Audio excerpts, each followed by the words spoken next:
All right, Christian, thank you so much for joining us. Thank you so much for spending a little bit of your valuable time with us today. Yeah, thanks for having me. Absolutely. So, first question I always like to ask is what pulled you into behavioral analysis? And then, in your case, what also then pulled you into the OBM? Yeah, absolutely. So originally, I found behavior analysis sort of on accident. We had a family friend who had a child who was diagnosed with autism and needed a lot of support. And I was a teenager at the time. And so I was de facto babysitter. And I actually didn't really like kids at that point in my life, but I really grew to love this kid. And he went to a school that eventually I went and applied for a job at. And it was not actually a school, it was an outpatient clinic. And they were like, "Do you know what we do here?" And I was like, "Not even a little bit." And they gave me a job anyway. So that was like back in 2009. And I just really fell in love with the science, saw how effective it was on a day to day basis, and how great it was at creating really meaningful outcomes for the kids that I was working with. A couple years later, fast forward a little bit, one thing that I found working in the ABA space longer term was that I really didn't feel like the business models were super aligned with my personal values, and that I really wanted to be able to make a macro level impact. And also, I was just experiencing, I think, what a lot of BCBAs do with feelings of burnout and compassion fatigue and stuff like that. So, when I started my PhD program, I went like headfirst into the OBM stuff and was really committed to that path and have had to work through some of the bumps and some of the hiccups with that, but that's how I found myself here. That's awesome. I find that Yeah. almost everybody has an accidental discovery or an accidental finding of the passion. Yeah, I think that's right for Yeah, sure. that's awesome. So you sit kind of at the intersection of behavioral science and also kind of product building. What's one people problem that you think software can and should solve? Yeah, I think that one of the things that I do a lot of also with that is process improvement. And I think one thing that so many organizations really struggle with is either they fall in one or two categories. They're either wildly over designing their processes and how people are supposed to get their work done. There's so much micromanagement, there's red tape and bureaucracy, and that's really slowing people down. Or on the other side, it's that processes live in people's heads and nobody actually knows what to do, and it's not very sustainable, and it's really confusing, and quality goes down and efficiency goes down. So even though those are like two sides, I think they are the same coin, where kind of this middle path where I think software can help is really providing more automated but also more seamless processes so that people can actually get that work done and be able to spend more time on things that matter. Less time on paperwork, less time on admin, and more on the actual work that's like whether it's in the ABA space or I do a lot of work with banks and nuclear energy companies, very different, being able to help people get the outcomes that they need for their customers. Absolutely, without wasting time and energy and or losing it where it needs to be spent. Right, Yeah. exactly. Yeah. So you've led teams across developers, architects, behavioral scientists, nuclear scientists, right? What is one of your playbooks that helps you get kind of alignment quickly without losing some of that really important nuance? Yeah, I think one of the ways that I try to show up as a leader is with radical candor and ultimate transparency. I think when people have a really strong understanding of why are we doing this, they're so much more willing to jump on board.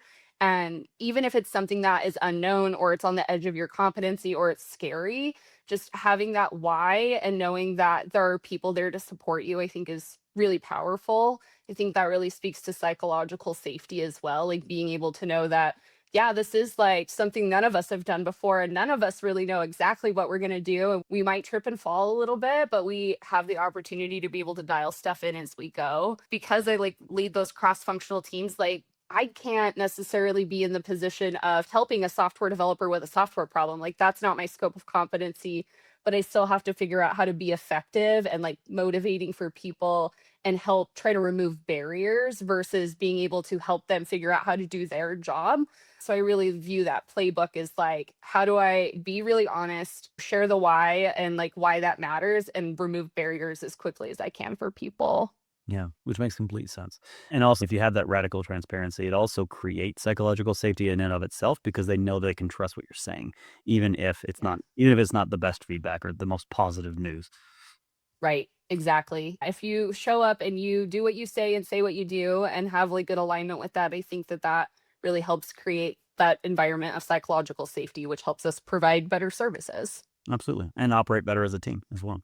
Hmm. Yeah. Absolutely. Shifting gears a little bit, you have a pretty diverse and unique set of clients. How do you go about Mhm. gaining new partners?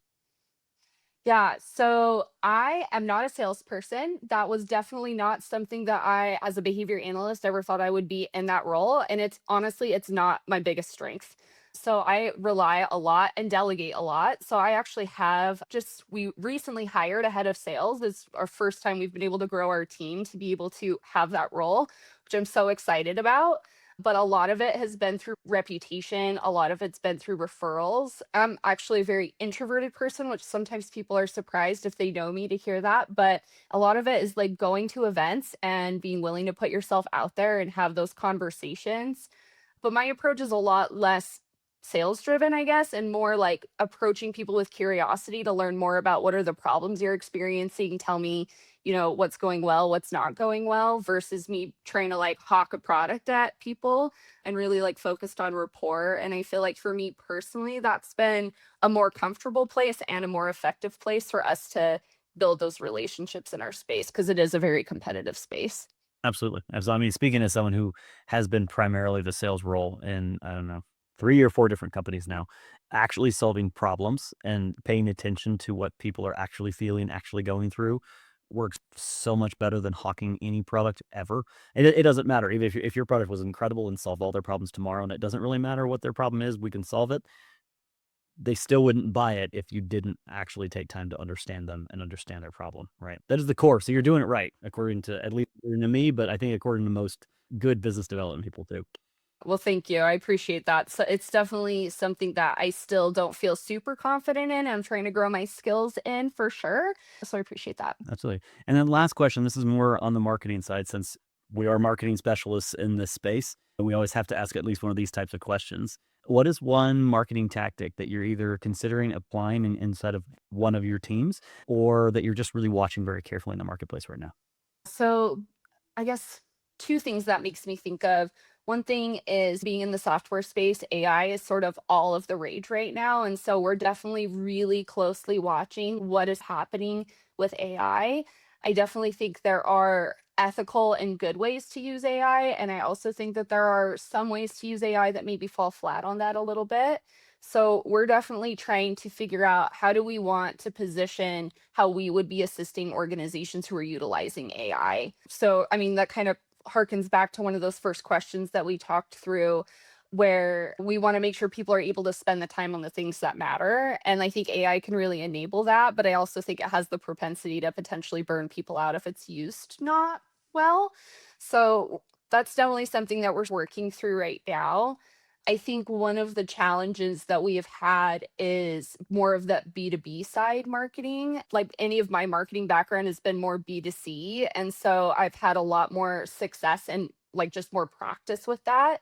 And so I think we're constantly trying to think about how can we leverage some of those B2B things as like a small boutique consulting agency.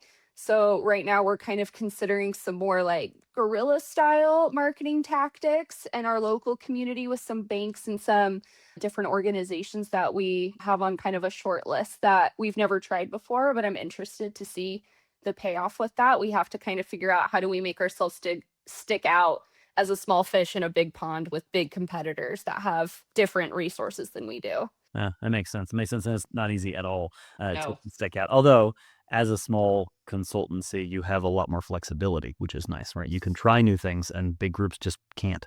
That's right. Yeah, we can be like a lot more agile with that and, invest a little bit, take some data, see like, was that effective? Is that driving what we need? If not, let's put it down and try something different, which is really nice. Exactly, yeah. That's awesome. Well, thank you so much for joining. We appreciate having you on, and I think a lot of your customers and a lot of the people working inside of your customers' companies appreciate the work that you and your team does. Thanks so much. It was so great to talk with you. Absolutely.